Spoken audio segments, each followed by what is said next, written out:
François Hollande aux Philippines pour une visite dominée par le climat. Le président de la République est arrivé à Manille accompagné de Marion Cotillard. L'actrice française va lancer un appel pour un accord sur le climat à la conférence de Paris à la fin de l'année. Après Manille, François Hollande fera une escale sur l'île de Guyane, ravagée par un typhon en 2013. Légère baisse du chômage en France au mois de janvier.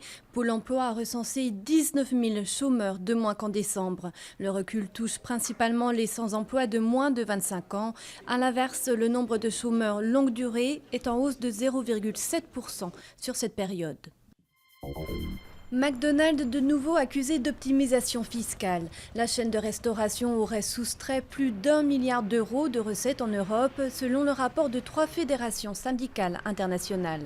Le géant américain aurait fait remonter 3,7 milliards d'euros de ses restaurants européens vers sa holding luxembourgeoise. Selon le rapport, ce serait en France que les pertes de recettes pour le fisc sont les plus fortes, jusqu'à 700 millions d'euros.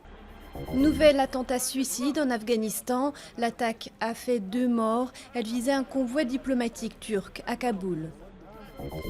Venus sur les pas de leurs parents et de leurs grands-parents, membres des brigades internationales. 300 personnes ont commémoré la bataille de Jarama dans la région de Madrid, en Espagne. En février 1937, en pleine guerre civile espagnole, des milliers de volontaires se sont battus ici pour freiner l'avancée de Franco, des hommes et des femmes venus du monde entier.